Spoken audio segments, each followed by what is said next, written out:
Hello friends, welcome to RTA சமையல். இன்றைக்கி ரொம்பவும் சூப்பரான ஒரு ஹெல்த்தியான தோசை தாங்க செஞ்சு காட்ட போகிறேன். ஒரே மாவில் நான் தோசை, இட்லி ரெண்டுமே நான் செஞ்சு காட்ட போகிறேன். ரொம்பவும் சூப்பராக இருக்கும். நம்ம எப்போவுமே ஒரே மாவுலேயே செஞ்சு சாப்பிட்றதுக்கு டிஃப்ரெண்ட்டாக இந்த மாதிரி நீங்கள் செஞ்சு பாருங்கள். இந்த மாவு எப்படி அரைக்கிறது, இதுக்கு என்னென்ன அளவுகள் அப்படின்னு நம்ம பார்க்கலாம். அதுக்கு முன்னாடி நம்ம சேனலை புதுசாக பார்க்குறவங்க லைக் பண்ணுங்கள், ஷேர் பண்ணுங்கள், சப்ஸ்கிரைப் பண்ணுங்கள், கமெண்ட் பண்ணுங்கள். இப்போ வாங்க வீடியோக்குள்ளே போகலாம்.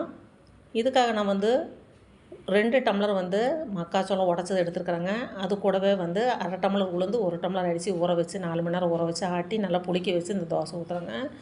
ரொம்ப சூப்பராக இருக்கும். பாருங்கள், தோசை ஊற்றியாச்சு. அப்படியே மற்ற தோசைகள் மாதிரி கல்லில் ஒட்டிட்டு வராது. அப்படியே நல்லா தூக்குன மாதிரி வரும்.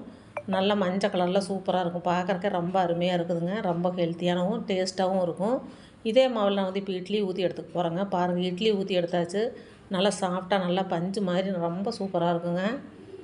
நீங்களும் இதே மாதிரி நீங்கள் செஞ்சு பாருங்கள். இதுதாங்க இன்றைக்கி மார்னிங் பிரேக்ஃபாஸ்ட். இதுக்கு சட்னி அரைச்சிருக்கிறேன். மதியத்துக்கு சாதம். மதியம் சிம்பிளான சமையல் தாங்க. ரசம், அப்புறம் அரிசி அப்பளங்க. நம்ம